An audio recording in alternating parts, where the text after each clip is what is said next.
Yo yo yo yo yo, welcome. Selamat datang. Kenapa openingnya kayak gini?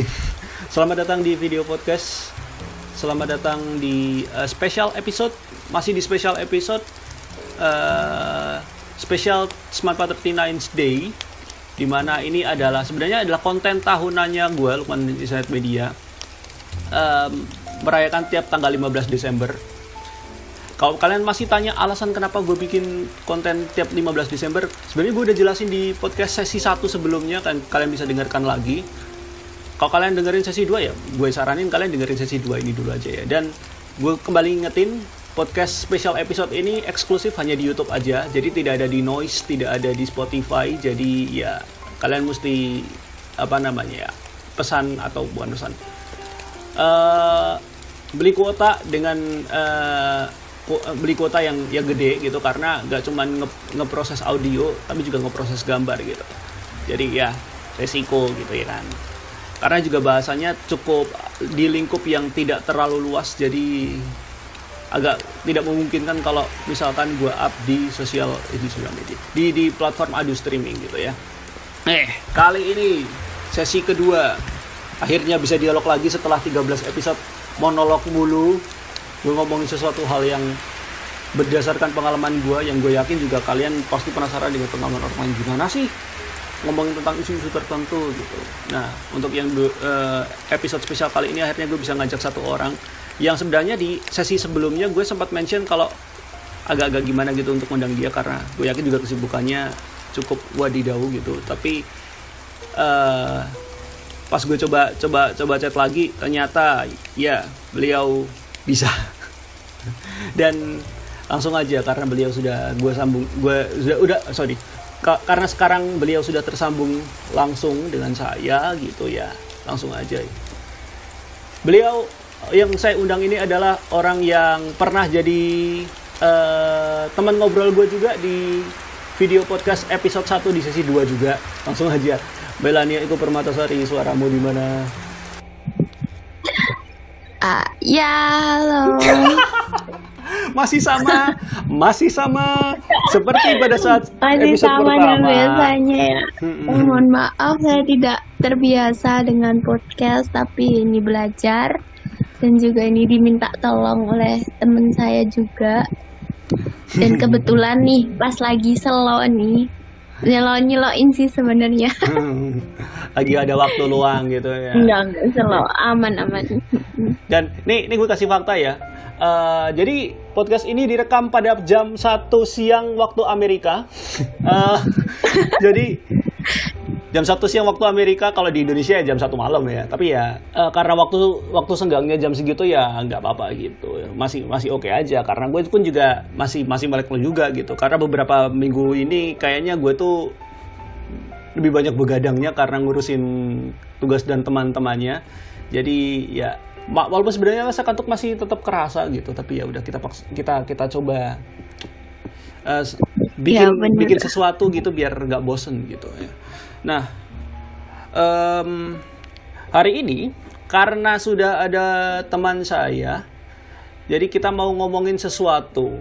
Karena ini namanya special episode ya, jadi kita akan ngomongin soal RUU KUHP yang sudah disahkan jadi KUHP.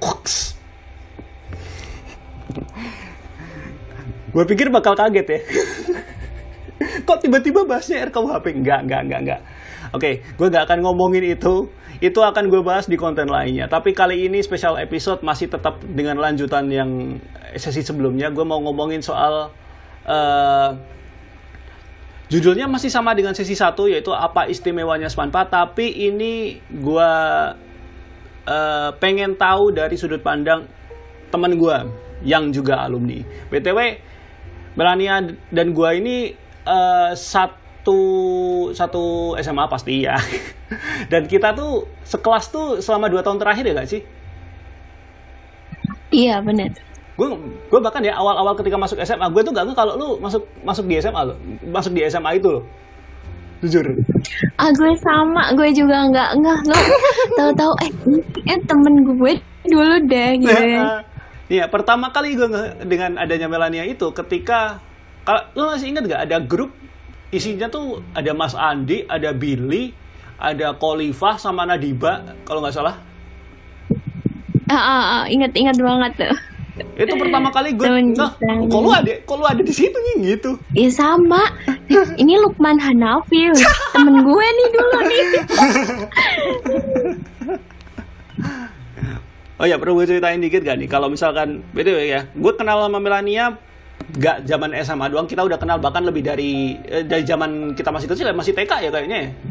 Tapi kita baru akrab, tapi bener-bener akrab dan intens banget kita ngobrol interaksi itu baru pas zaman SMA aja ya, pas dari SMA sampai sekarang ya. Tapi dulu pas TK juga pernah main sih beberapa kali. Tapi kan, Lukman ya pendiam guys dulu guys. Udah pendiam cadel ya kan? Iya. Udah pendiam cadel. Beda jauh ya dengan sekarang, kemajuan yang sangat pesat. Itu bukan kemajuan, itu emang apa ya, personality yang tidak pernah terlihat di muka umum gitu. Mungkin teman-teman yang pernah ngelihat gue atau ketemu gue secara langsung, mungkin di kehidupan nyata gue tuh orangnya pendiam dan yang lain-lainnya. Tapi kalau lu nggak tahu kalau misalkan gue ada di ruang private atau di ruang yang memungkinkan gue untuk bisa berlaku atau bertindak seaktif itu ya pasti akan terjadi gitu. Sebagai contoh ini, gue bisa bikin podcast, gue bisa bikin konten YouTube gitu, dan bisa aktif seperti ini karena dan orang-orang pada kaget karena mereka nggak pernah ngelihat gue di lingkungan privat gitu. Ya benar. Tapi keren sih Lukman sekarang, mantap. Aduh, thank you banget. Saya tidak enak loh kalau dipuji kayak gini. Aduh. Padahal saya belum apa-apa. Padahal belum pada posisi yang lebih lagi gitu. Tapi ya udah lah. Ya belajar. Ya nggak apa-apa. Terima kasih atas pujiannya gitu ya.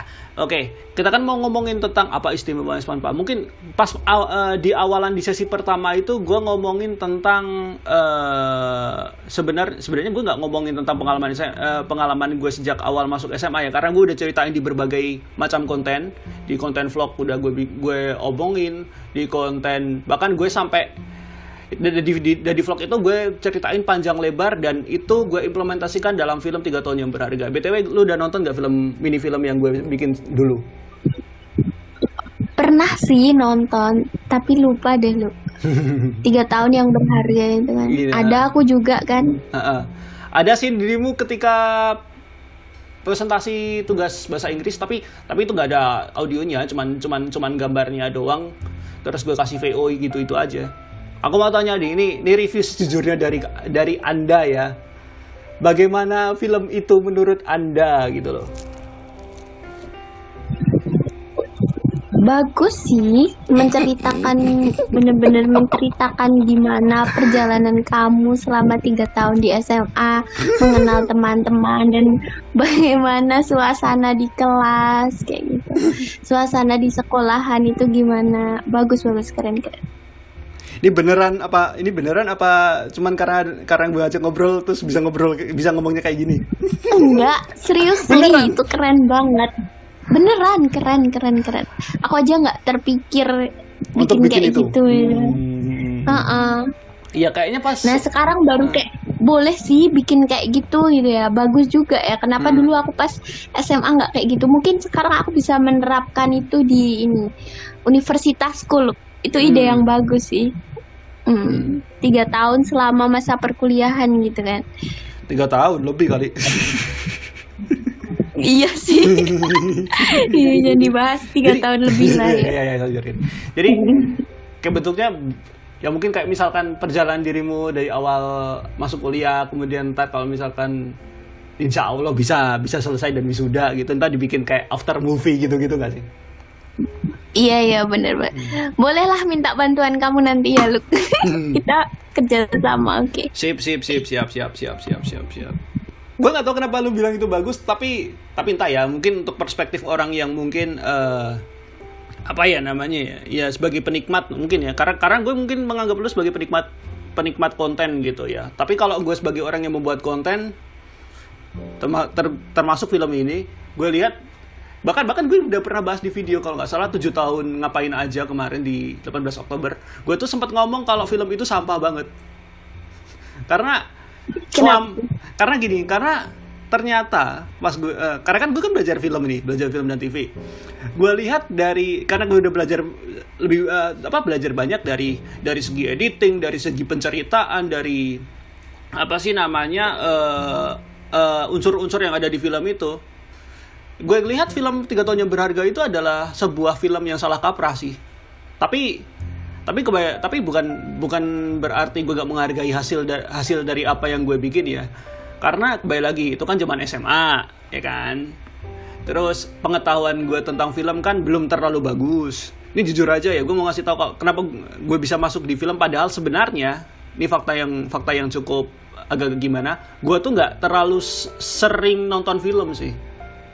Bener nih, gue nggak pernah atau nggak terlalu sering nonton film. Kalau lu sering nggak? Anime. Tuh film-film dokumenter kayak gitu tuh jarang banget sih.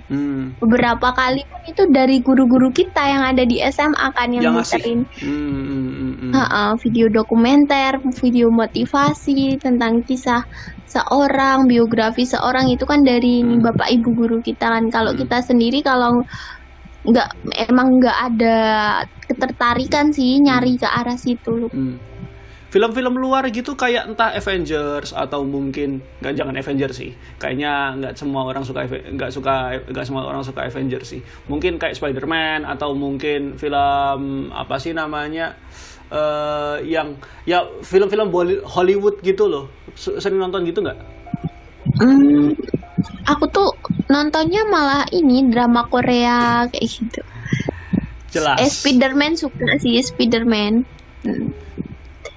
Tapi yang lagi paling aku suka ini ya, itu drama Korea. Drama Korea ya jelas sih, karena dari awal perkuliahan sampai sekarang. Drama Korea terakhir yang lagi ditonton apa?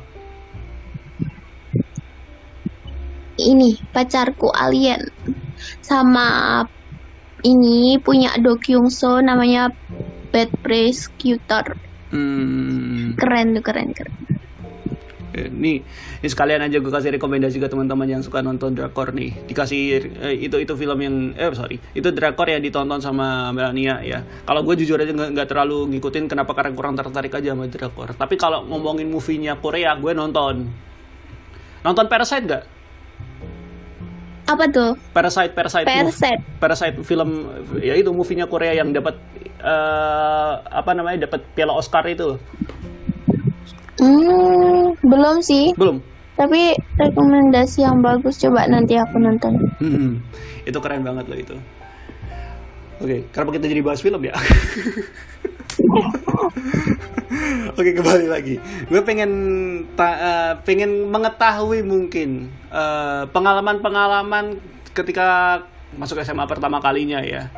Selain dari tadi yang gue sempat ngobrolin, kalau gue nggak nyangka kalau lu masuk SMA yang sama dengan gue gitu.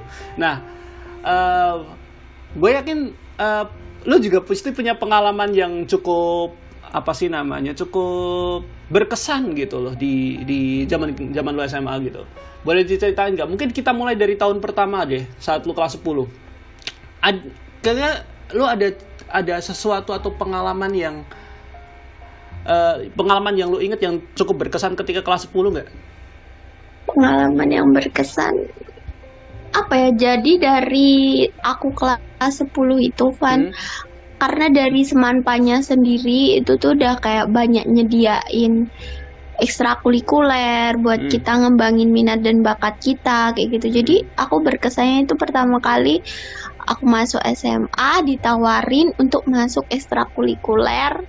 Yang pertama yaitu karate sama taekwondo. Nah nih aku milih antara dua ini, dan akhirnya karena temanku tuh awalnya karena teman sebenarnya temanku tuh ngajak. Awalnya karena temanku ngajak taekwondo, ya udah aku ngikut teman dengan awalnya kayak gitu. Tapi lama kelamaan tertarik nih sama yang namanya taekwondo itu. Selain itu aku juga ikut tari. Ada juga sih ini ekstrakurikuler bahasa Inggris tuh keren banget, tapi aku cuman ikut sekali karena nggak bisa bagi waktu, ya udah 2 ekstrakurikuler aku ikutin. ikut sempat ikut ekstrakurikuler Inggris juga ya. Satu kali Iya, pertemuan. tapi cuman beberapa kali aja. Terus habis itu Gue kok udah nggak ikut lagi. nih ya. Gue tuh zaman kelas 10 tuh pengen banget ikut itu ekstrakurikuler Inggris itu. Cuman gue nggak tahu entah tempat mereka berkegiatan tuh di mana, jujur deh. Saya ingat lu pas masuk pertama kali itu ada di ruang mana sih? Kok kayaknya pas mau gue daftar dan ikut kok nggak pernah kelihatan nggak pernah kelihatan tuh aktivitas anak-anak ekstrakurikuler Inggris itu. Di kelas sih, di kelas berapa ya? Kelas 11 dulu tuh. Aku tapi nggak ngikutin ya kalau kesininya dulu. Pas awal-awal tuh kayak masih kumpul, terus kayak ini sih perkenalan kayak gitu. Ya terus karena aku itu udah gabung bela diri taekwondo, nah di sana tuh aku ada ketertarikan kayak aku harus ikut lomba, aku harus ini kan, jadi latihannya juga rutin. Yang pertama kali tuh kesannya tuh dari taekwondo itu aku bisa kayak, kan taekwondo itu kayak ada lari gitu kan, muter sekolah gitu kan. Jadi kayak seneng tahu situasi sekolah tuh kayak gimana, pas waktu pulang sekolah tuh kayak gimana gitu. BTW gue perlu ceritain nggak kenapa gue pengen banget ikutan si ekstrakurikuler bahasa Inggris ini. Jadi sebenarnya pas awal-awal ketika kalau nggak salah pas MOS itu ada kan, biasanya kan di hari ketiga, gue inget banget tuh, hari ketiga biasanya ada agenda promosi masing-masing ekstrakurikuler. Ada yang entah OSIS lah, entah ada yang pramuka. Nah, ada satu yang benar-benar menarik perhatian gue pada saat itu, yaitu adalah Inggris Club. Kenapa? Karena di sana ada stand up komedinya. Jadi gue merasa gue pengen ikutan di sana. Sedangkan nih, tapi yang terjadi adalah kayaknya gue yang terlalu bego atau gimana, nggak pernah tahu informasi tentang itu sih gitu. BTW ngomong-ngomong ini nih, pas MOS mungkin ya, pas MOS nggak tahu kalau misalkan gue juga ada di SMA itu. Nggak tahu. Bener? Oh iya, nggak tahu sama sekali. Kamu 10 berapa sih lo? Hah? Ya nggak tahu. Kamu 10 berapa ya? 10-7. Nggak tahu beneran sama sekali, nggak tahu. Jadi mungkin aku ceritain dikit ya, mungkin buat nginget ya. Jadi dulu pas MOS di hari ketiga, kita langsung aja ke hari ketiga karena hari 1 dan hari kedua tuh nggak ada yang terlalu menarik buat gue. Tapi di hari ketiga gue masih inget banget. Pas hari ketiga di mana dress code kita itu pakai batik, ya. Dress code kita pakai batik. Lo tau nggak kalau gue tuh jadi perwakilan, jadi ada namanya Masba. Nah, gue tuh jadi perwakilan Masba dan untuk rombel gue 10-7. Iya. Iya kah? Iya. Aku nggak ngerti loh. Kak maju. Perasaan aku nonton itu, tapi gue bareng Angelina. Gue bareng sama Angelina Teresa. Tere, aku tahu Tere. Aku sama Tere. Gak tahu. Tapi aku nggak, aku tahu Tere juga pas kelas 11 sih lu. Mungkin karena nggak kenal itu. Atau kamu dandanannya berbeda gitu ya? Dandanan gue berbeda karena gue pakai jas batik kalau nggak salah dulu. Mungkin. Gue ikut Masba tuh. Dan kalau mungkin nih, pas gue tampil, gue bawain stand up yang dimana gue yakin mereka ketawa bukan karena materi gue lucu, tapi karena ngomong gue gak jelas. Lu nggak tuh? Masih nggak tuh kalau itu? Enggak. Ternyata nih ya. Nggak beneran, ya Allah. Ternyata Lukman di Semanpa gitu kan. Sebenarnya awalnya ekspektasi gue tuh dia si Milania bakal ngejawab, oh iya beneran gitu. Kayak oh iya emang Lukman Hanafi itu nggak selucu itu gitu, maksud gue. Ternyata nggak juga. Enggak, aku malah stand up. Oke. Itu tuh kayaknya pas kita nggak dikumpulin nggak sih? Dikumpulin ya? Dikumpulin di aula. Mungkin aku ke WC mungkin waktu itu ya. Iya sih. Atau ya Atau bentar. apa? Pas Nggak sama sekali kamu Mas Mbak. pas Mas hari ketiga ikut tampil nggak sih kamu? Atau nggak? Mos hari ketiga. Entah nari atau apa gitu, nggak? Enggak sih, nggak Enggak. ikut aku. Oh. Dulu kelasmu tuh siapa yang mewakilin Mas Mbak? Masih inget nggak?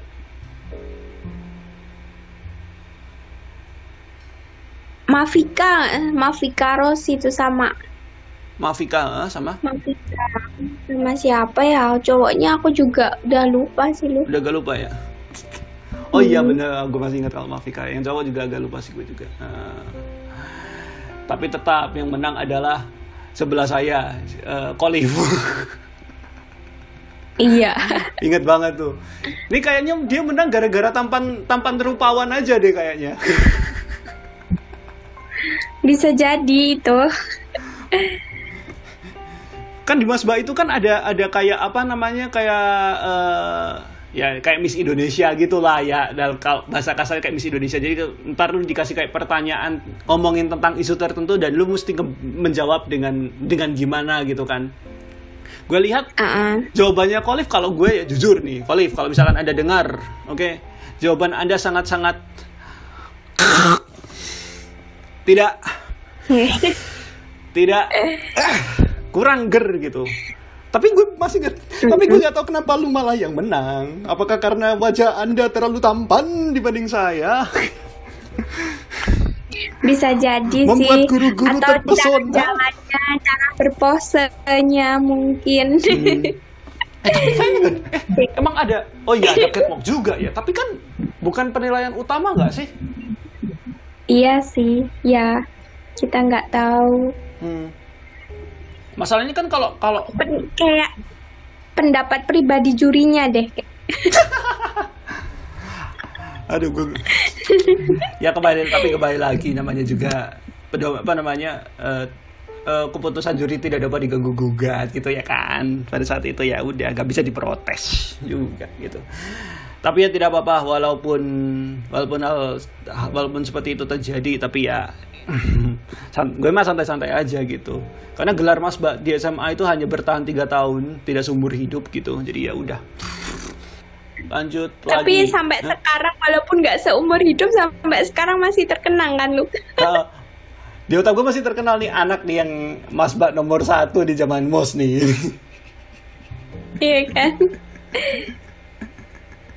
Oke. Itu pertanyaan yang diajuin ke kamu dulu apa? Bentar. Masih ingat gak? Seingatku tuh, aduh gue lupa lagi. Kayaknya seingatku tuh pertanyaan yang diajuin tuh, apa tanggapanmu jika Indonesia itu memberlakukan wajib militer ke teman-teman laki-laki remaja menuju dewasa gitu. Seingat gue ya, pertanyaannya kayak gitu. Terus gue jawab, sepertinya tidak perlu, karena kekuatan militer Indonesia tuh udah sangat-sangat kuat gitu. Kita bukan kayak Korea Selatan maupun Korea Utara. Kita tuh secara militer udah kuat gitu. Bahkan kita udah ada lembaga pelatihannya sendiri, kenapa harus wajib militer gitu. Dan mungkin kayaknya itu yang membuat saya gagal tidak menjadi juara. Mungkin pendapat jurinya berbeda. Mungkin dia lebih mengutamakan itu ya, militer. Wajib militer, bisa jadi. Bisa jadi sih. Atau mungkin juri-jurinya pada saat itu suka nonton film drakor gitu. Jadi terbius atau terbiasa melihat kayak misalkan cowok-cowok ganteng gitu kan, cowok-cowok muda, remaja, dewasa itu pasti kalau habis wajib militer itu orangnya jadi punya jiwa yang gimana gitu kayaknya. Bisa jadi sih. Jadi tegas, bertanggung jawab, benar kayak gitu mungkin ya.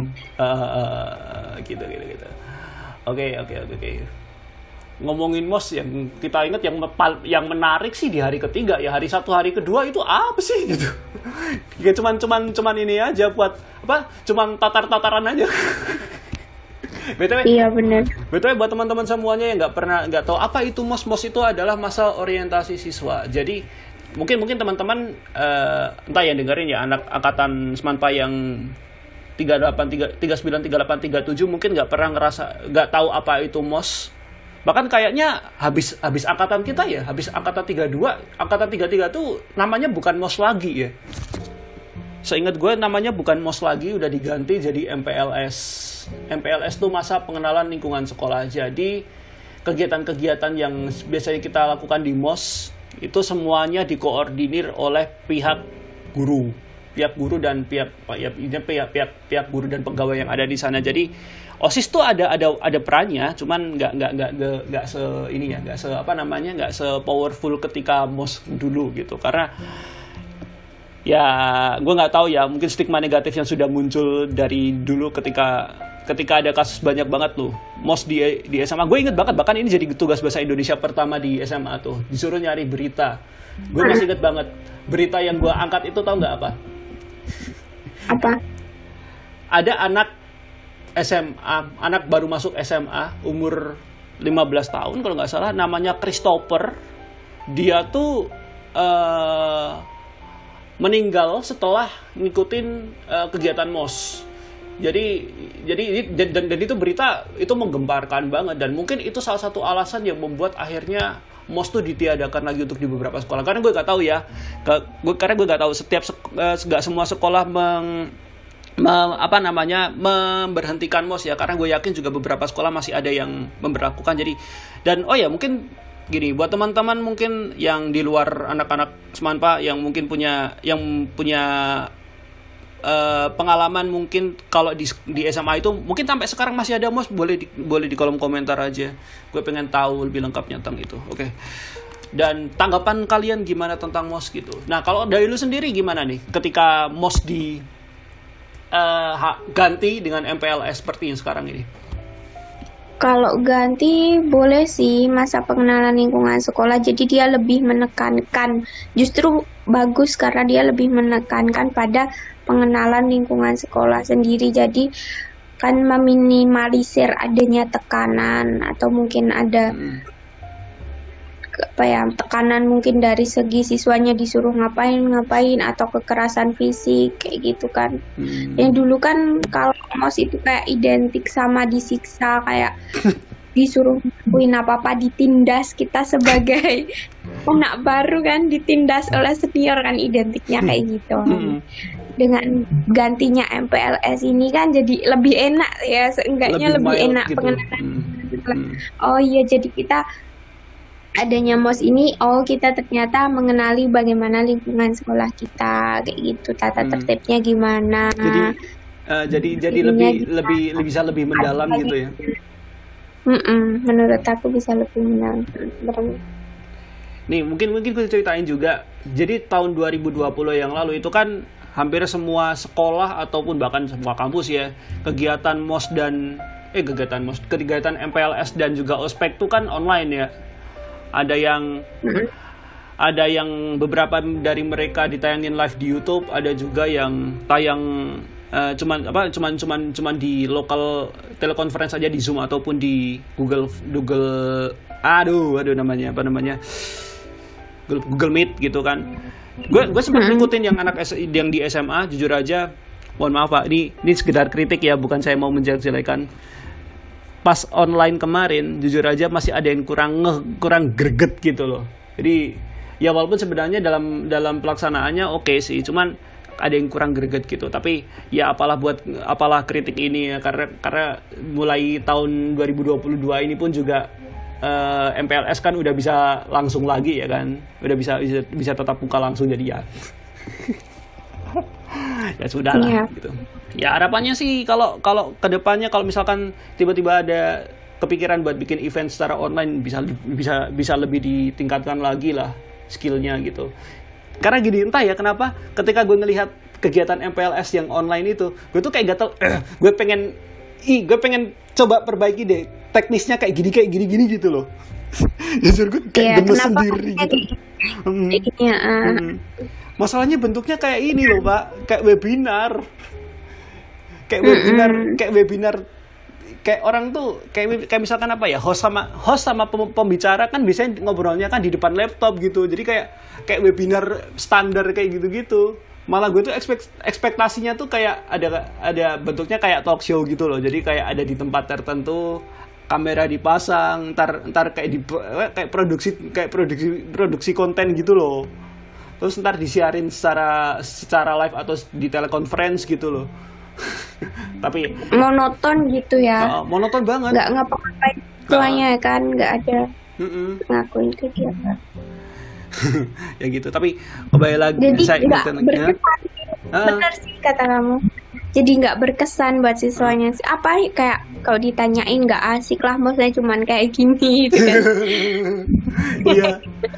Iya kayak kurang gimana gitu. Tapi kembali lagi Bapak Ibu mungkin yang mendengarkan podcast ini, kembali ini kritik saya ya.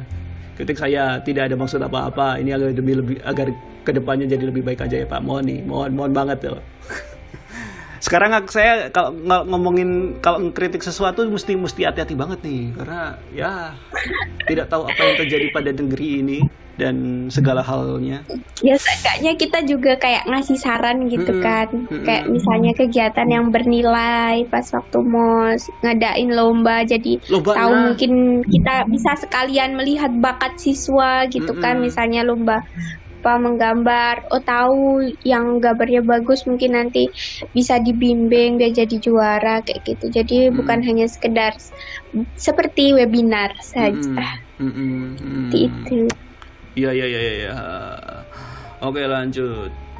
Tadi udah ngomongin soal MOS, kemudian tahun pertama. Gue yakin juga tahun pertama tuh awal-awal ketika akhirnya bisa masuk ke banyak ekstrakurikuler ya. Kalau gue sendiri memang tidak masuk di sana karena awalnya pengen masuk Inggris Club, tapi gue yang agak terlalu bego atau bagaimana. Terus ya udah gak ikut ekstrakurikuler apapun begitu. Nah, kemudian masuk ke kelas 2. Di kelas 2 atau di kelas 11 SMA, ini adalah waktu ketika kita sekelas ya. 11 IPA 2. 11 IPA 2. Lah, sampai ingat kita. Sampai ingat banget kita ya. 11 IPA 2. Kalau ngomongin pengalaman menarik, kalau gue sih udah ceritain berkali-kali, bahkan di film 3 tahun yang berharga pasti lo juga tahu ya, ketika di tahun kedua itu pengalaman menarik gue itu apa ya di film itu. Kalau dari lo sendiri gimana?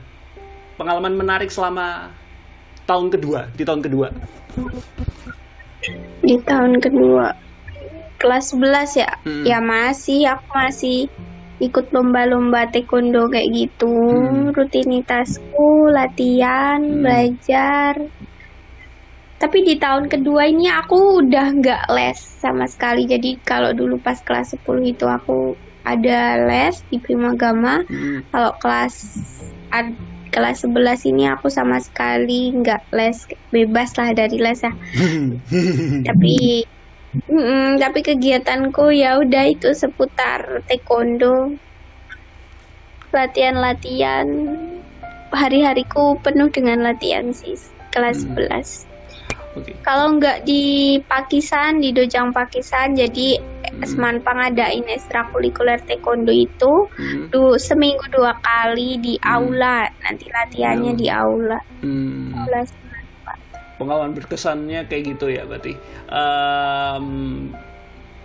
Kalau gue pengalaman berkesan ya tadi ya kalau misalkan kalian mau tahu ya itu di film 3 tahun yang berharga, dan gue jelasin juga di video vlog live itu dari awal-awal ketika gue dapet akhirnya ya di kelas 2 SMA itu gue pertama kalinya bisa menghasilkan atau bisa setidaknya dapat duit dari apa yang gue suka gitu. Karena kan saat itu kan gue kan mulai suka sama videografi kan, entah bikin video, entah ngedit gitu. Itu di kelas 2 itu adalah masa-masa dimana pertama kalinya gue bisa dapat setidaknya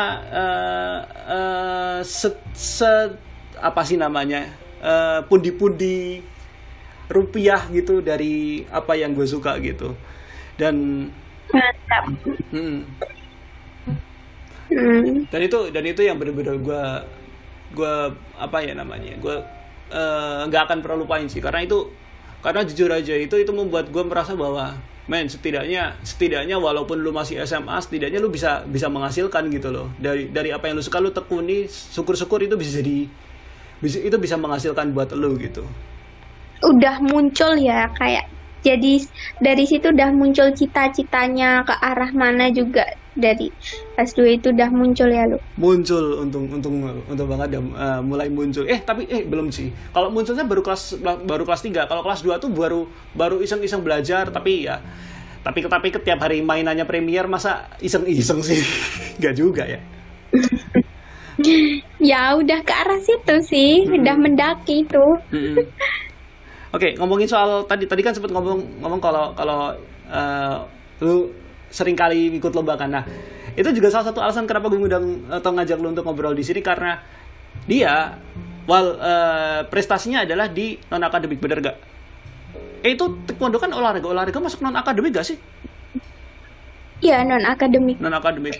Jadi di kelas 11 itu jadi pertama kalinya aku dapet piagam yang namanya bela diri taekwondo, dan di kelas 11 ini juga baru aku dibolehin bener-bener ikut training yang mungkin sampai malam kayak gitu, dan paling berkesannya itu karena dibolehin sampai malam, akhirnya aku dibelikan motor guys, dan itu di kelas 11. Dan salah satu alasannya itu karena buat latihan taekwondo sini Temanggung, dan dari situ aku jadi tahu Temanggung itu gimana, sekalian jalan-jalan, itu juga sih sebenarnya alasan lainnya.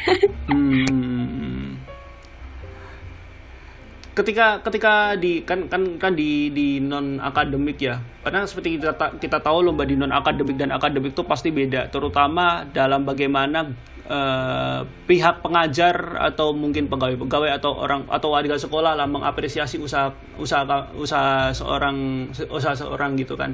Nah, kalau lu sendiri, karena kan lu kan prestasinya kan di taekwondo ya, ketika mungkin awal pertama kalinya lu dapet juara saat itu, bentuk apresiasi dari pihak warga sekolah tuh gimana? Entah dari guru atau pegawai atau anak-anak yang lain gitu. Alhamdulillah sih, kalau dari Semanpa sendiri itu guru-gurunya itu mensupport banget, apalagi sama mahasiswa yang berprestasi baik di bidang akademik maupun non akademik seperti saya di bidang taekwondo kayak gitu. Jadi untuk pengurusan dispensasi untuk ikut lombanya juga cepet, kayak untuk jadwal latihan rutin kan kita perlu dispensasi buat nggak sekolah tapi kita latihan taekwondo kayak gitu kan, pengurusannya juga enak, cepet kayak gitu. Nah apalagi setelah kita mendapatkan juara nih, dapat medali gitu kan, dari pihak sekolah nih mengapresiasi banget, langsung ditanyain siapa aja yang dapat juara, terus medalinya dikumpulin kayak gitu, terus kayak digandain gitulah Luk ya, yang satu buat sekolah gitu, yang satu buat kita kayak gitu, dan juga kita juga dikasih uang gitu dari hasil kerja keras kita. Sebenarnya ada itu Luk, ada uangnya. Dan mungkin bisa juga kalau dari Lukman menghasilkannya mungkin dari situ ya, dari bakat Lukman. Aku juga alhamdulillah di kelas 11 itu menghasilkan juga, tapi dari bakat aku gitu, dari apa yang aku tekunin. Jadi mungkin yang nanti nonton ini, adik-adik, siapapun yang mungkin berkenan, punya minat, bakat di bidang ekstrakurikuler tertentu, di bidang tertentu, nah itu bisa dikembangin. Siapa tahu nanti bisa jadi pundi-pundi uang, ya kan? Bidang apa aja gitu. Tekuni apa yang kalian suka gitu ya adik-adik semuanya yang mendengarkan di sini. Ini pesan dari calon guru ya, jadi tolong dicamkan baik-baik. Oke. Kalau ngomongin apresiasi, ini salah satu yang gue ingat, dan ini mungkin akan lanjut ke pengalaman ke tahun ketiga mungkin ya, atau tahun terakhir di SMA gitu. Jadi gini, mungkin lu sempat atau lu ingat dengan kejadian ini. Jadi kan saat itu kan gue ikut lomba bikin animasi kan dari Kominfo. Itu gue dapet juara kan, dapet juara 2 tuh.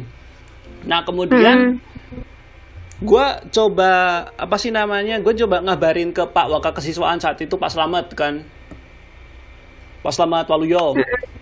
Gue kabarin tuh, Pak, mau ngasih tahu kalau hari Jumat kemarin atas nama Lukman Hanafi mendapat juara 2 keterbukaan informasi publik Kominfo gitu kan. Nah, udah gue kabarin dan beliau bilang, ya selamat ya Man, besok Senin bawa piagamnya, kayak gitu-gitu. Ya udah, hari Senin berangkat dan sebenarnya bukan sesuatu hal yang bakal seneng gue dipanggil atau gimana, gak ada perasaan seperti itu gitu, karena ya lumayan gue setidaknya bisa bisa membawa nama alma mater gitu ya kan. Ya udah, kemudian gue setidaknya, nah kemudian gue berangkat hari Seninnya, tapi apesnya saat itu gue telat. Ketika telat, kan hari Senin ya, kan upacara dong. Sebenarnya pas masuk itu belum telat-telat banget gitu, karena upacara belum dimulai, mic tuh belum nyala pada saat itu. Pas upacara bendera itu belum mulai itu. Gue udah masuk di lingkungan sekolah, udah pas lagi mau siap-siap.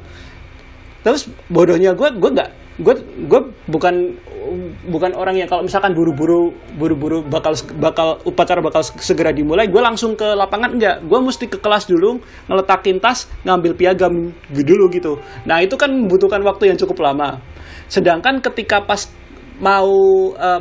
gue mau masuk ke lapangan upacara, itu tiba-tiba ya udah sampai di sampai di bagian pemimpin upacara memasuki lapangan upacara kayak gitu. Pas gue mau ke lapangan udah diberhentiin sama Pak Wiwit kalau nggak salah. Diberhentiin sama Pak Wiwit, disuruh berdiri samping guru. Jadi gitu. Nah, itu kan berdiri terus di samping guru kan. Padahal pakaian gue lengkap, pakai topi, pakai dasi, pakai sabuk, lengkap lah gitu. Nah, itu upacara berlangsung dari awal sampai akhir. Nah, pas bagian pengumuman siswa berprestasi di bidang ini, juara 2 keterbukaan informasi publik Kominfo atas nama Lukman Hanafi, gue maju. Gue nggak expect akan ada reaksi yang akan terjadi, reaksi yang akan terjadi ke depannya gitu. Gue mikirnya reaksinya bakal wah tepuk tangan. Ternyata reaksinya sorakan gitu. Langsung gue, bro, gue masih mending telat bawa prestasi daripada lu telat gak pakai topi, gak pakai dasi. Gue sampai kayak gitu, gue kesel gitu. Nih apresiasi kalian kayak gini gitu, gue maksudnya. Itu yang itu siapa, siswa? Anak-anak tapi gue gak tahu itu semua atau enggak tuh. Tapi gue yakin itu semua sih. Tapi kebanyakan yang paling keras tuh anak IPS.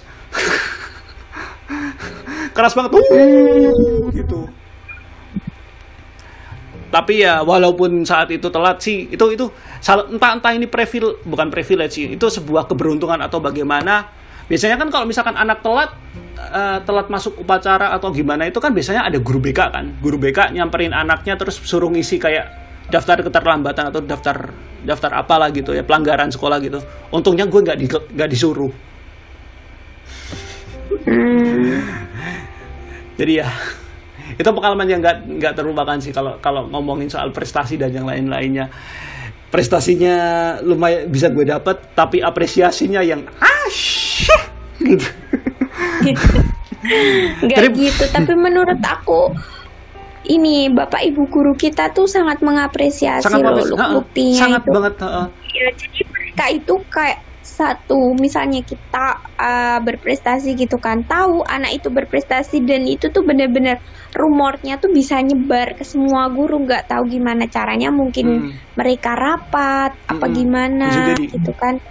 Bisa jadi. Tapi kemarin itu ya, aku cerita, aku kan ambil PKM nih, Biodigital Human.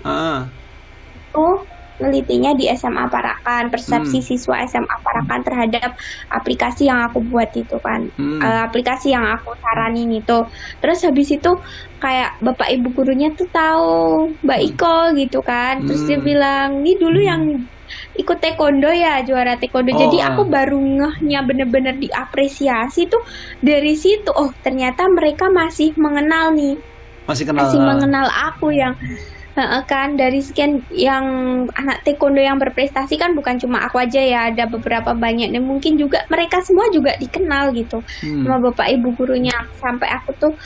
Sampai bapak ibu guru yang nggak aku begitu kenal, mereka bisa tahu sama aku ini Iko gitu kan. Dulu sampai yang Bu Lili juga aku kan nggak pernah ya ngobrol sama Bu Lili mungkin secara intens gitu, tapi ternyata dia tahu aku.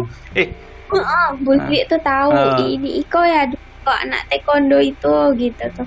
Saya nggak asing sama mukanya juga kayak gitu. Jadi dan semuanya Pak Mandiono nih, ini anak 11 IPA 2 nih yang murah senyum dulu ikut taekwondo kayak gitu. Kayak, wih, aku ikut taekwondo itu mereka semua tahu. Sampai aku tuh kan bicara sama bu siapa tuh yang wali kelas kita, Bu Ambar kan.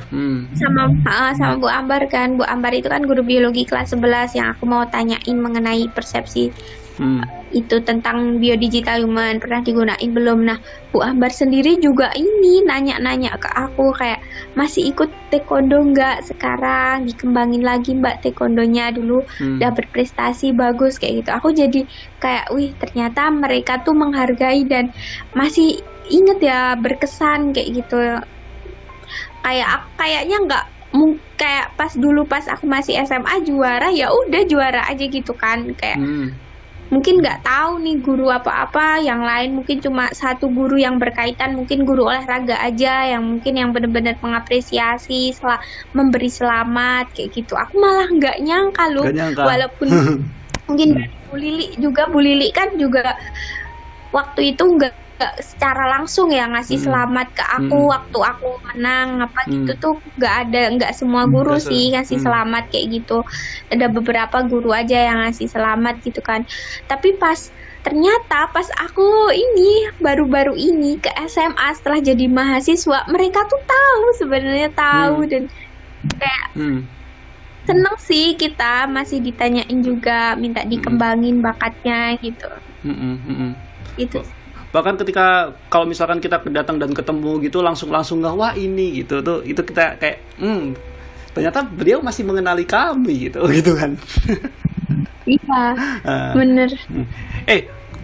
Benar, gue mau ngasih fun fact, entah ini pernah gue kasih tahu ke lu atau belum. Kalau Bu Lilik tahu nggak? Bu Lilik Suryani kan? Tahu tak ya itu guru bahasa Inggris kita kelas 11. Beliau adalah bibi saya.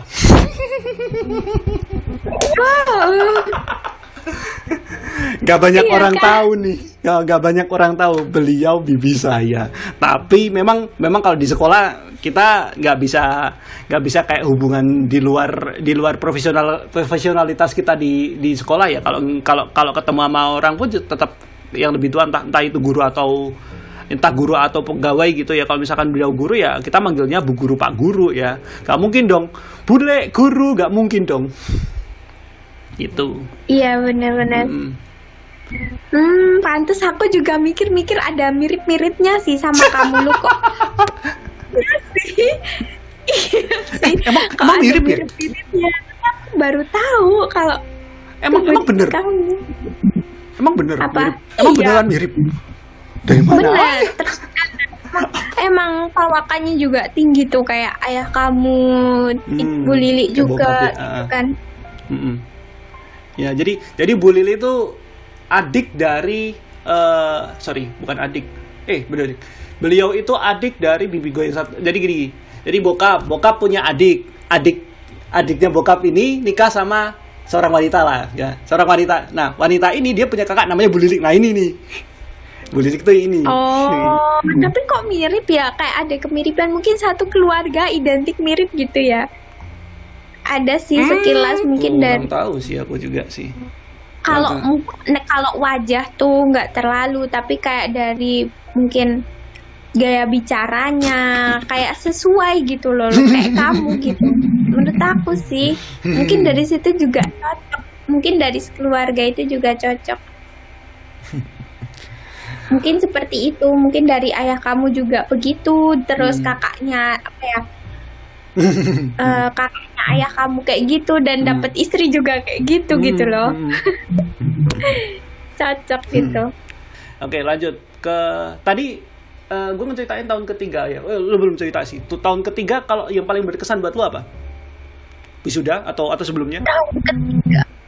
Tahun ketiga itu tahun kita UN kan ya, banyak belajar di tahun ketiga ya, latihan taekwondo sih masih tetap. Terus tahun ketiga itu apa ya, berkesannya tuh ada satu, tapi gimana mulai ceritanya? Tahun ketiga itu aku mengenal yang namanya Pak Kumaidi, guru bahasa Inggris. Pak Kumaidi, ya. Dari Pak Kumaidi tuh kayak aku termotivasi jadi guru. Nah itu baru termotivasi jadi guru itu ketika aku mengenal Pak Kumaidi. Jadi Pak Kumaidi itu guru yang bisa bersahabat sama siswanya gitu. Dia tahu bisa bercerita dengan siswanya seakan-akan guru BK gitu. Aku melihat Pak Kum itu seperti guru BK loh. Dia tuh kayak tahu keinginannya siswanya gimana, minatnya kemana, terus cara menghibur, cara bercanda, kayak gitu. Jadi dia, menurut aku dia lebih cocok jadi guru BK karena dia bisa mengerti situasi dari siswanya sendiri kayak gitu, bisa ngajak ngobrol. Justru nggak sepaneng gitu kan, dia nggak ada kayak pas ngajak ngobrol itu mukanya mungkin sepaneng atau datar gitu kan. Harusnya kan kalau guru BK kan yang kayak gitu kan, jadi kitanya juga mau cerita enak gitu kan. Dari situ wah ternyata enak ya jadi guru. Aku jadi terinspirasi dari Pak Kum ini. Ternyata jadi guru tuh enak, walaupun kayak apa ya kan, Pak Kum tuh guru bahasa Inggris, terus cara ngajarnya mungkin ya. juga banyak siswa yang nggak terlalu suka sama pelajaran bahasa Inggris dan cara ngatasin siswanya susah, tapi beliau bisa santai bawainnya ini. Ya walaupun aku bukan guru bahasa Inggris sih, tapi aku justru pengen jadi guru itu karena Pak Kum, dan juga guru biologi sih Pak Haryono juga. Nanti beliau banyak bercerita tentang biologi dan nggak apa ya, walaupun ceritanya itu sama dengan di buku, tapi beliau tuh kayak bisa menceritakan kembali dengan bahasanya sendiri itu yang bisa dipahami sama kita. Dan kayak dari Pak Haryono itu kita tahu, oh ternyata itu makhluk hidup ciptaan Allah tuh seperti ini, bener-bener kompleks. Kayak dulu kita belajar DNA kayak gitu kan, kompleks itu. Bener-bener kompleks, mutasi apalah, ternyata dalam bagian-bagian detailnya itu ada susunan-susunan yang paling detail, yang kayak ya Allah ini mukjizat sekali, bisa mengetahui gimana proses penciptaan manusia kayak gitulah, bagaimana organ reproduksi berkembang kayak gini gitu. Aku jadi suka biologi justru dari Pak Haryono itu, dan bahasa Inggrisnya dari Pak Kum itu. Jadi guru dari dua guru inspiratif itu. Dan sebenarnya aku waktu masuk UAD juga pilihan jurusanku tuh aku ambil dua, biologi dan bahasa Inggris, dan dua-duanya juga keterima loh gitu. Tuh aku bingung kan. Terus tapi akhirnya memilih ke ibu, biologi. aku tanya. Karena aku pertama tanya dari bapak dan ibu itu gimana, dia lebih setuju itu, aku lebih prefer ke biologinya. Tanya mungkin takut, mungkin kalau bahasa Inggris nanti susah apa gimana, nggak bisa ngebantu apa gimana. Kalau biologi mungkin masih bisa dipahami gitu kan, karena ya mungkin orang tua kan nggak tahu juga kita lebih mendalami materi yang mana, cuma menyarankan aja. Tapi aku tuh waktu itu bener-bener niat nanti perkataan orang tua itu yang kayak jadi dasar pilihan aku gitu loh. Tapi aku bismillah dulu, bismillahirrahmanirrahim, semoga nanti jalan yang terbaik kayak gitu, entah perkataannya apa. Nah kebetulan dua-duanya udah memilih biologi, nggak ada yang bahasa Inggris. Ya alhamdulillah sih keterima dua-duanya, tapi lebih prefer ke biologinya. Udah akhirnya aku milih ke biologi itu. Selain itu aku juga kenapa masuk biologi karena suka gambar juga. Jadi keinget ini loh Bu Ambar yang dulunya mengajarkan biologi itu dengan gambar gitu kan. Wah asik gitu. Tapi kalau ngomongin gambar yang spesifiknya ke biologi kan, bukan gambar yang dalam artian kayak seni gitu kan. Karena kalau ngomongin gambar seni, kenapa lo nggak masuk di isi aja di seni rupa gitu loh? Atau nggak ada base atau mungkin bukan ketertarikan gue di seni gambar gitu atau gimana? Iya sih, ya di seninya juga.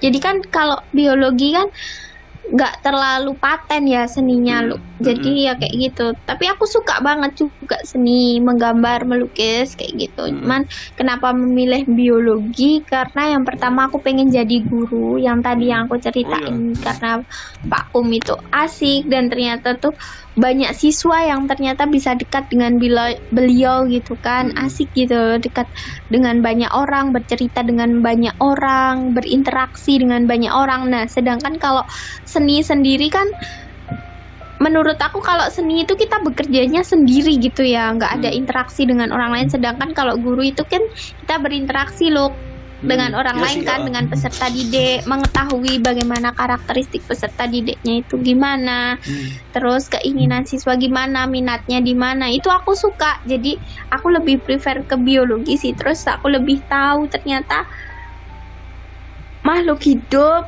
hewan, manusia, tumbuhan kayak gitu tuh bener-bener makhluk yang sempurna yang Allah ciptakan. Jadi aku lebih beriman, lebih takjub lagi sama ciptaan Allah, lebih pengen mendalami lagi. Ya Allah, ternyata fungsi fisiologis ya, bagian dalam ataupun bagian luar manusia itu sama-sama bekerja sama untuk berfungsi dengan baik, itu sama saling bekerja sama. Kayak aku jadi senang biologi gitu. Ketika bilang seni itu kayak interaksi kurang, bener banget sih, interaksinya memang kurang sih. Karena jujur aja gue pernah ketemu ketemu sama adik kelas. Jadi gini, beberapa tahun yang lalu, udah lama banget, adik kelas tuh pernah ada yang langsung hubungin gue gitu secara langsung. Tapi gue gak tahu dia kayaknya dia tuh masuk setelah kita lulus ya. Jadi dia masuk setelah kita lulus. Tiba-tiba aja dia pertama pasti lewat Facebook ya, karena dia tahu gue di Facebook gitu kan. Dia nge-message di Facebook, mau tanya tentang seni dan yang lain-lainnya, minta diajarin tentang videografi dan yang lain-lainnya. Dan itu gue ajarin memang cukup kompleks gitu. Dan kalau ngomongin soal interaksi, gue mesti ngasih kayak ada yang mau ditanyakan atau ada yang bingung nggak gitu. Itu agak sulit banget sih. Emang sulit banget sih. Tapi kembali lagi ya, itu kan juga tergantung kepribadian kita kan. Mungkin yang introvert atau extrovert kayak gitu kan beda-beda kan kepribadian. Itu lebih cocok nggak passion juga sih kayak gitu loh. Oke, buat teman-teman semuanya yang anak-anak angkatan Semanpa yang ada di bawah-bawah yang mungkin senang banget di dunia seni, gimana tanggapan kalian tadi dengan obrolan kita ngomongin tentang tahun ketiga dan dan pilihan prodi dan yang lain-lainnya gitu. Silakan kolom komentar gue buka, ntar yang menarik gue pindah, oke. Gitu. Terus lanjut lagi karena kita mau ngomongin SMA. Kita kan alumni nih, pasti ada waktu dimana kita tuh kayak ada waktu luang atau waktu iseng-iseng gitu. Kalau misalkan iseng-iseng gitu kita pengen coba mampir ke SMA gitu kan. Lo ngelihat sebelumnya gue tanya, terakhir datang ke lingkungan ke SMA itu kapan? Terakhir lo datang ke SMA? Kemarin sih. Kemarin. November kemarin jadi aku nyebar angket motivasi belajar siswa menggunakan komik digital itu. Baru aku itu ke sana. Itu sebenarnya komik berkaitan juga ya, Luk, sebenarnya dengan seni ya kan? Iya, di DKV ada tuh. Di DKV pun ada di desain komunikasi visual itu ada divisinya sendiri bahkan. Dan itu memang bener-bener dalam banget tuh pelajaran komik. Ya itu kemarin aku ke sana tanggal 3 November itu. 3 November kemarin. Oke. Ketika lu lihat SMA lingkungan SMA atau kehidupan di SMA di zaman kita dan juga di zaman sekarang tuh gimana kalau lihat perbedaannya gitu? Kalau dari aku udah berubah banget sih. Lebih bagus dari segi fasilitasnya juga udah lebih lengkap. Terus dari kantinnya itu udah diperbaiki loh. Sekarang udah bagus banget kantinnya, udah gede. Betul. Kayak gitu. Pokoknya Semanba sekarang lebih bagus dari zaman kita dulu. Terus habis itu dari segi ini sih siswanya itu juga dari kelasnya itu dia lebih akrab loh, lebih menyatu kayak gitu kan. Ternyata itu kalau kita kan dulu kan diacak ya, tiap naik kelas diacak jadi teman kita baru, relasi baru lagi. Kalau yang sekarang itu nggak ada diacak loh, dia dari kelas 1 ya udah temennya itu aja gitu. Itu aja itu terus ya berarti. Yang udah nggak diacak lagi, udah nggak kayak kita dulu. Kalau kita dulu diacak, nah zaman sekarang udah nggak diacak lagi. Terus kalau kita dulu pemplotan dari kelas 11 kan masuk IPA atau IPS. Kalau sekarang udah langsung dari kelas 10. Itu bedanya. Terus gurunya juga udah baru-baru, udah banyak yang baru-baru. Kenal ada berapa banyak guru baru di sana yang mungkin kenal sama lu? Guru baru nggak terlalu kenal sih aku sama guru baru. Mungkin bukan guru baru sih, guru yang mungkin kalau dilihat dari segi dari parasnya mungkin lebih muda. Ada nggak yang mengenal mungkin yang lu kenal bahkan sampai ngobrol akrab gitu? Kalau guru muda kayaknya Lukman lebih kenal deh. Kalau aku lebih seringnya tuh ngobrol sama yang dulu-dulu. Karena kenapa aku seneng yang dulu-dulu, karena aku ambil dari pengalamannya selama mengajar di situ tuh bagaimana, terus kayak kendalanya gimana gitu. Aku lebih seneng gitu loh. Kan karena aku juga tertarik jadi guru kan. Nah, yang aku butuhkan kan itu kan. Ke yang dalam tanda kutip senior itu ya. Iya, informasi terkait bagaimana pengalaman mengajar di SMA itu penting banget itu buat aku sih yang pengen jadi guru. Mungkin yang dengar podcast ini yang tertarik dan minat suatu saat nanti pengen jadi guru itu bisa dengan tanya-tanya guru yang udah sepuh. Guru-guru di SMA tuh baik-baik dan ramah-ramah banget kok, apalagi kalau kita nyapa dengan santun, sopan, udah langsung disambut dengan baik. Enak, apalagi kita pengen ngobrol justru gurunya itu malah seneng, bukan nggak suka diajak ngobrol, malah justru gurunya itu seneng kalau kita ngajak ngobrol beliau gitu. Jadi saling sharing, bertukar informasi itu karena zamannya juga beda. Guru juga guru itu seneng ngobrol sama kita karena beliau juga pengen tahu apa pengennya kita, keinginan kita, kebutuhan kita di sekolah itu bagaimana. Itu makanya yang pengen jadi guru nanti aku saranin buat banyak-banyak ngobrol sama guru yang udah senior yang udah lama di SMA gitu. Tapi yang menarik lagi lebih pengennya sih gini, ketika gue pengen tahu sih ketika ketika kalau lu kan memang mungkin cukup intens ya kalau datang ke SMA ya, apalagi untuk ngejain tugas lu juga. Pernah nggak ada kayak interaksi entah ngobrol ya, tapi ngobrolnya mungkin nggak seintens seperti ketika kita ya interaksi sama guru yang lebih senior ya. Kalau misalkan ngobrol sama guru yang muda-muda gitu tuh sering nggak sering ketemu sama guru-guru yang muda terus ngobrol-ngobrol gitu nggak sih? Tapi ngobrolnya mungkin nggak kayak kita sama guru yang lebih senior gitu. Ada sih, tapi bukan guru kayak guru baru, bisa dibilang guru apa bukan ya, kayak Wiyata Bakti mungkin di situ ya. Bisa dibilang guru sih. Kayak Wiyata Bakti di situ ya, dia menjabat sebagai guru sih, ngajar juga, tapi dia masih Wiyata Bakti. Ternyata aku baru tahu gimana caranya masuknya ke situ. Ternyata itu masuk ke Semanpa menjadi guru itu harus melalui tes juga, ada tesnya wawancara gitu, ada tes tulisnya juga gitu, dan kalau bisa di Sambi mungkin sambil PPG gitu. Ya banyak informasi sih dari guru-guru muda. Kalau kamu gimana?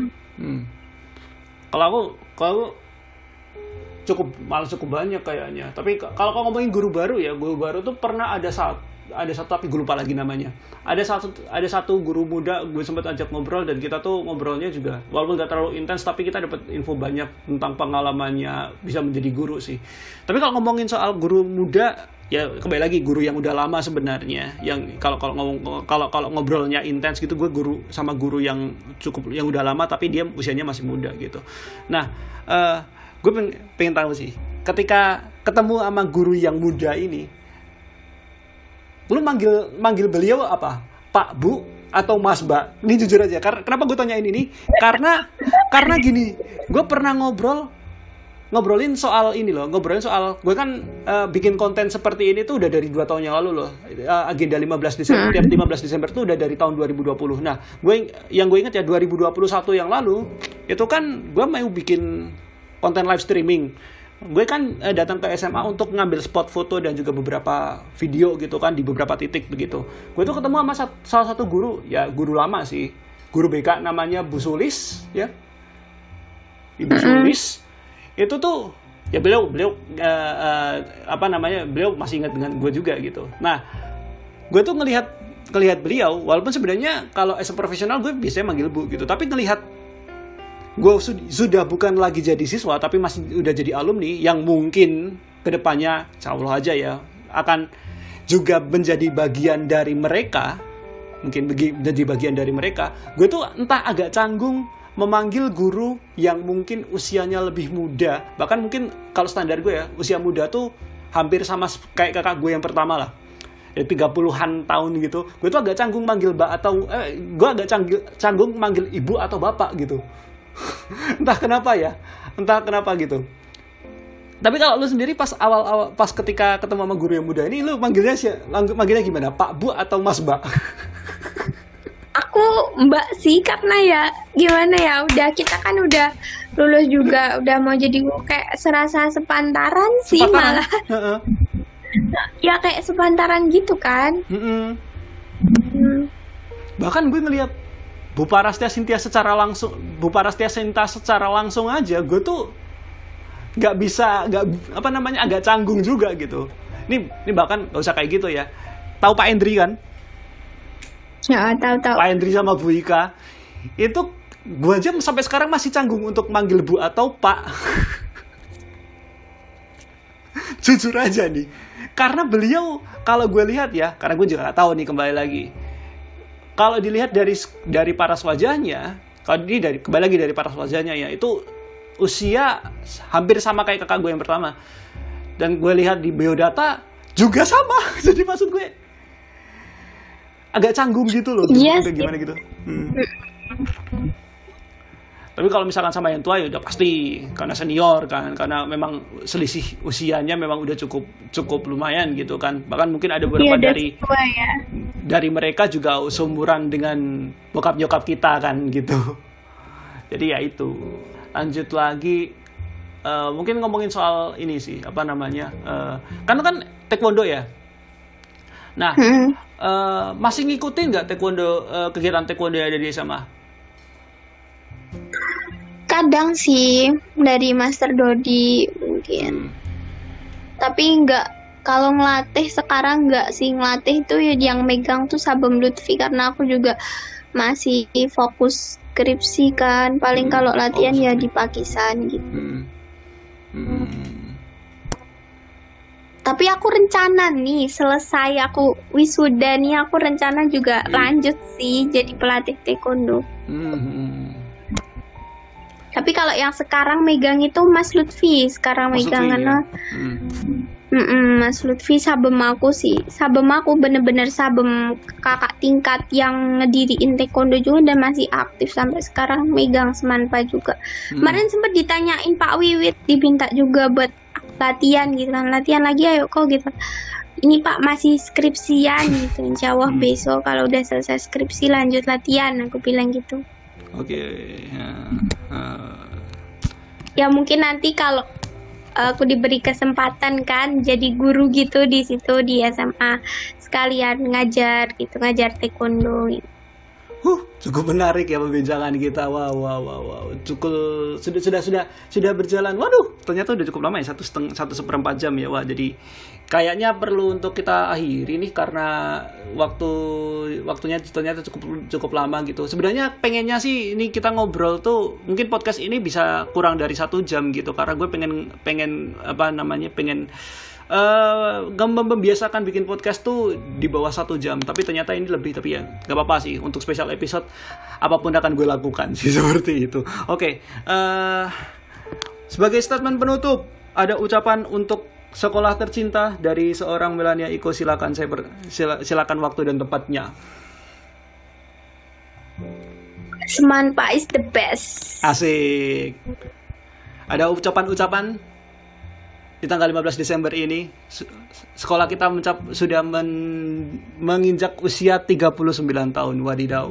Gimana nih kalau dari kamu?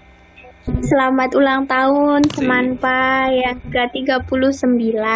Semoga makin bisa memunculkan generasi muda yang sukses, berprestasi di bidangnya, gitu makin unggul. Dan juga ya makin berprestasi. Amin. Itu doanya dan harapannya pastinya. Ya pastinya harapan terbaik untuk SMA tercinta gitu ya. Oke, jadi ya itu aja untuk podcast kali ini. Thank you banget Melania Iko sudah mau gue ajak untuk ngobrol, dan lebih dari 1/4 jam, dimulai dari jam 1 siang waktu Amerika sampai sekarang ini. jadi ya itu aja. Dan oke, sebelum gue tutup, gue mau ngasih info juga buat teman-teman semuanya.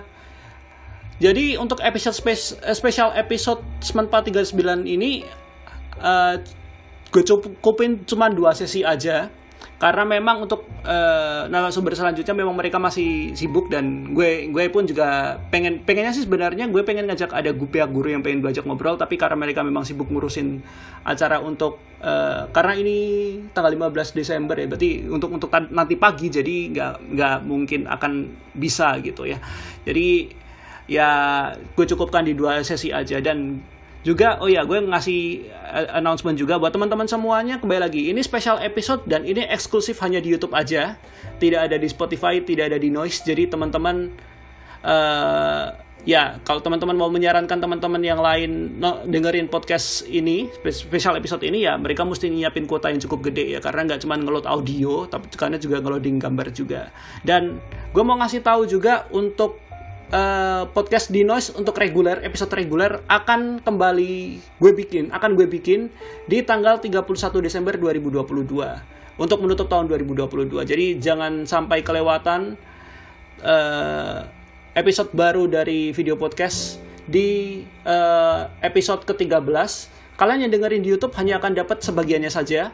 Kalau kalian dengerinnya di Noise atau di Spotify, kalian akan dapat versi fullnya. Jadi mau tidak mau, kalau kalian mau dengerin secara penuh, langsung aja ke platform audio streaming gitu ya. Buat teman-teman, jangan lupa buat subscribe video podcast di Noise, ataupun subscribe channel YouTube Urbanisate Media. Dan jangan lupa follow sosial media kami. Sosial media gue di Hanafi Lukman, di Instagram @HanafiLukman, dan juga di Melania Iko @mela_iko. Oke.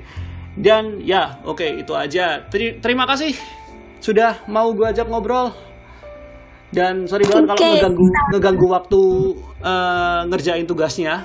Jadi ya itu aja. Enggak santai aja. Terima kasih buat teman-teman semua yang sudah mendengarkan. Kita akan ketemu lagi di video podcast episode reguler selanjutnya di tanggal 31 Desember mendatang. Seperti biasa, untuk penutup, stay creative and stay positive thinking. Sampai jumpa teman-teman semuanya. Bye.